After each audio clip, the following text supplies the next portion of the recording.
Hello friends, welcome back to my channel advance English 101 friends. आज की इस video में हम लोग 5 एडवांस इंग्लिश स्ट्रक्चर्स को सीखेंगे और डेली यूज होने वाले एक से बढ़कर एक सेंटेंस की प्रैक्टिस भी करेंगे।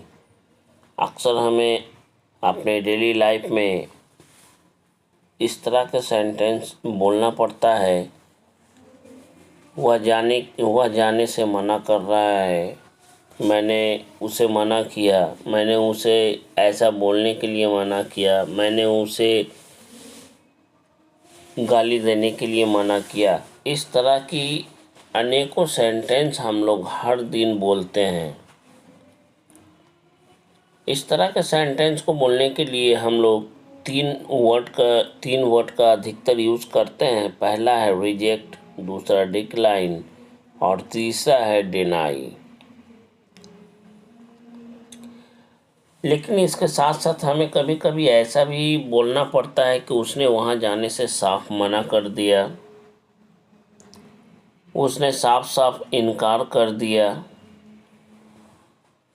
मैं वहाँ जाने से या उसके साथ बात करने से मैंने साफ साफ मना कर दिया। इसके लिए हम लोग गिव अ फ्लैट रिफ्यूज़ल का यूज़ करते हैं।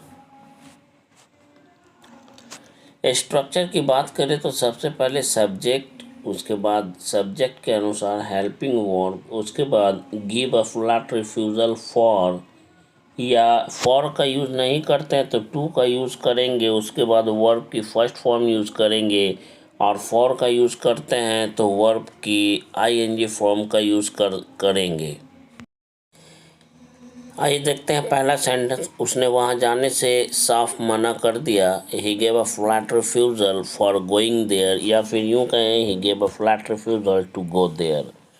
उसने मेरी सलाह मानने से साफ मना कर दिया। He gave a flat refusal for taking my advice. उसने आज कॉलेज जाने से साफ मना कर दिया। He gave a flat refusal for going to college today.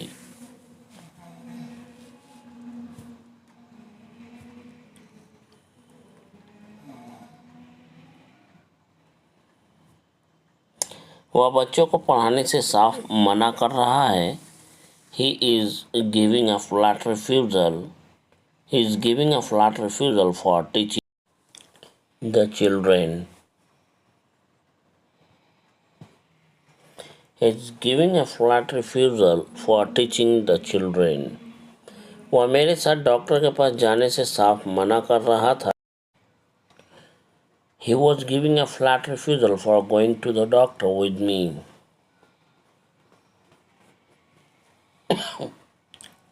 उसे तुमसे शादी करने से साफ मना कर दिया। He gave a flat refusal for getting married you.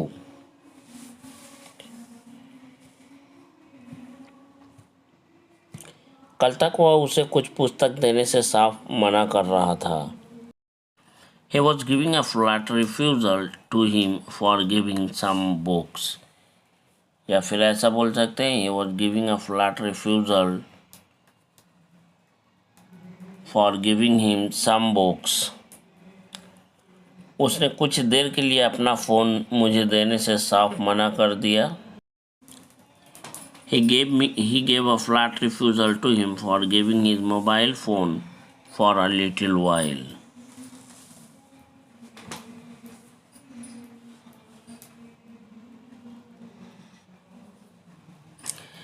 गवाह ने कोर्ट में कातिल को पहचानने से साफ इनकार कर दिया।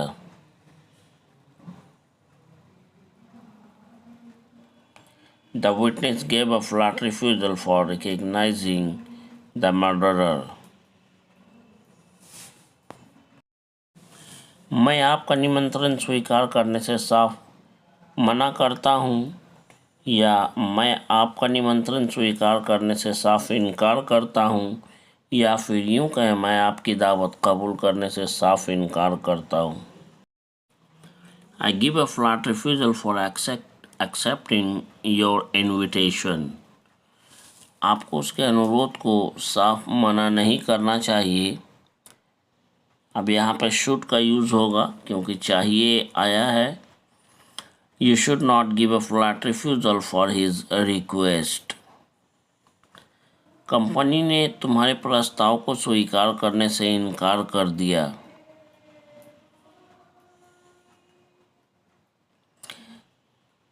The company did not give a flat refusal for accepting your proposal.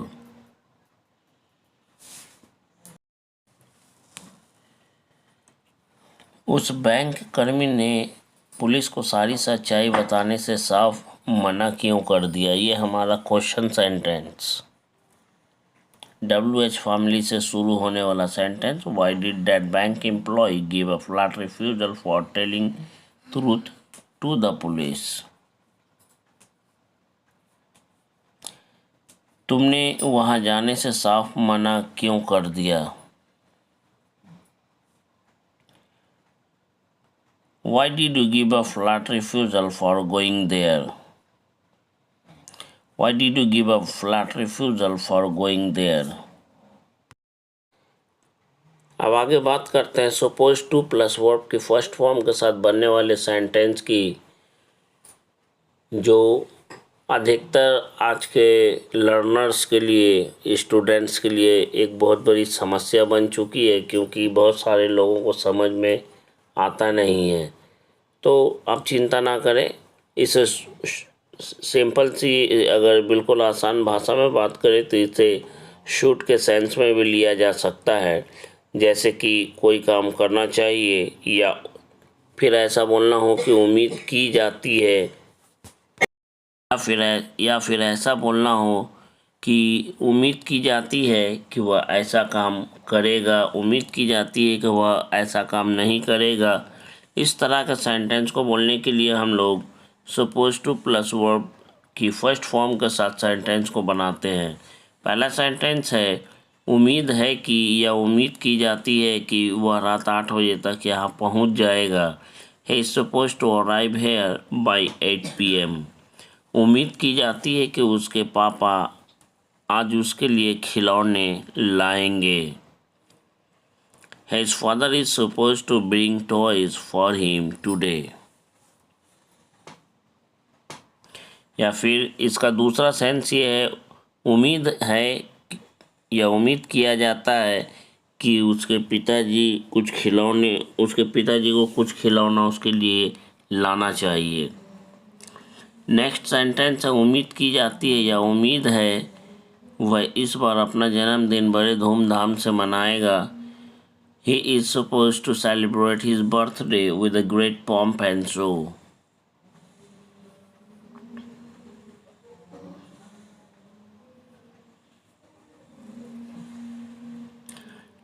Next है उम्मीद है वह अब से ऐसा नहीं करेगा, या फिर यूं कहे उम्मीद है या उम्मीद की जाती है अब से उसे ऐसा नहीं करना चाहिए.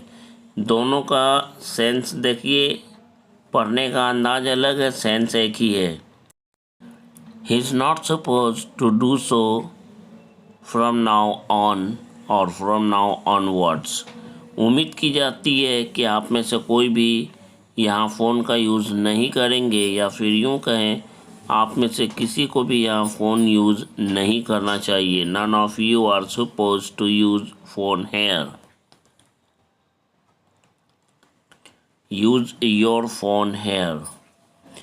नेक्स्ट है हमारा जब भी हमें बोलना हो वो दिन चले गए जब हम लोग पेड़ों पर बैठकर आम तोड़ा करते थे, या फिर यूँ कह वो दिन चले गए जब हम लोग इस बागीचे में घूमा करते थे. वो दिन चले गए जब हम लोग कॉलेज में मौज मस्ती किया करते थे. वो दिन चले गए जब हम लोग इस मैदान में खेला करते थे. वो दिन चले गए जब हम आँख मिचौली खेला करते थे. इस तरह के सेंटेंस को, यानी पास्ट की बात को बताते हुए जब हम लोग बोलते हैं वो दिन चले गए, उसके लिए हम लोग द डेज आर गॉन का यूज़ करते हैं. बात करते हैं स्ट्रक्चर की, तो हम लोग जानते हैं कि जब कोई भी काम किया करते थे उसके लिए हम लोग यूज़ टू प्लस वर्ब की फर्स्ट फॉर्म का यूज़ करते हैं. तो the days are gone when plus subject plus used to plus verb के फर्स्ट फॉर्म के साथ सेंटेंस को बनाते हैं। देखते हैं पहला सेंटेंस, वो दिन चले गए जब हम लोग इस मैदान में हर दिन क्रिकेट खेलने आया करते थे। The days are gone when we used to here to play cricket. वो दिन चले गए जब हम लोग इस कॉलेज में पढ़ा करते थे। The days are gone when we used to study in this college. The days are gone when we used to study in this college. वो दिन चले गए जब तुम यहाँ दादागिरी किया करते थे। The days are gone when you used to boss around here. वो दिन चले गए जब तुम अंग्रेजी बोलना सीखने की कोशिश किया करते थे। The days are gone when you used to try to learn to speak English.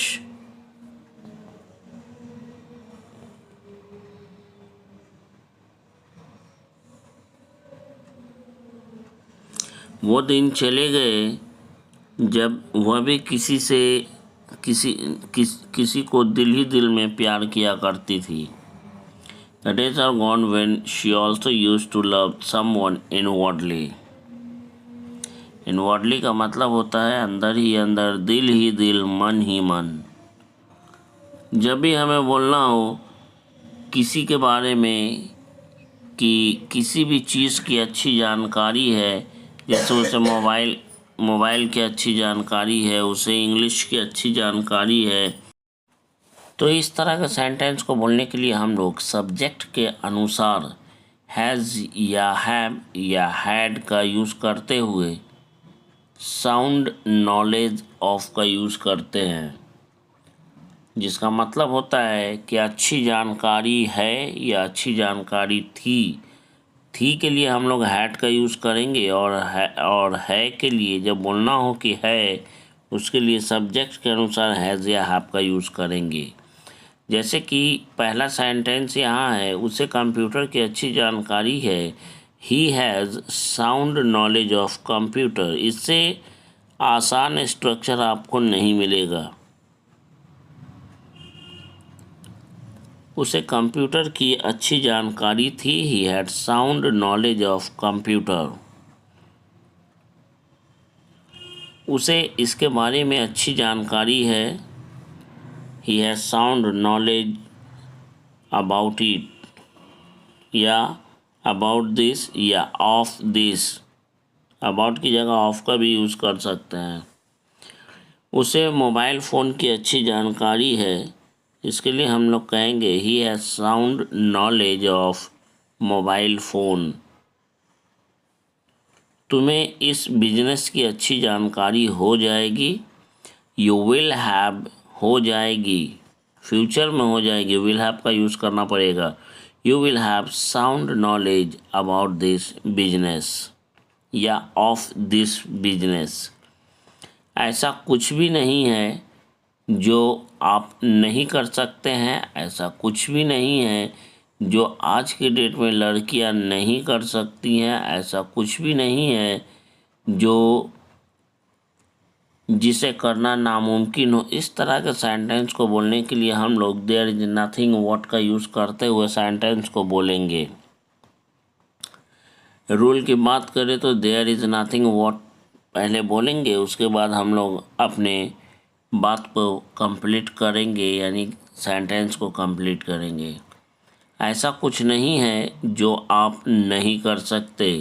There is nothing what you can't do, या फिर there is nothing what you can not do. ऐसा कुछ नहीं है जो आप नहीं सीख सकते। There is nothing what you can not learn. Video अच्छा लगता है तो लाइक, शेयर, सब्सक्राइब और कमेंट ज़रूर करें। ऐसा कुछ नहीं है जो लड़कियां नहीं कर सकती। There is nothing what the girls can't do.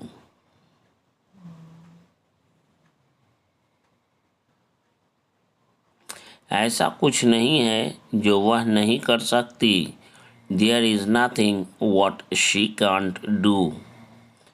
So guys, that's all for today's video. See you tomorrow in the next video. For till then, goodbye and take care.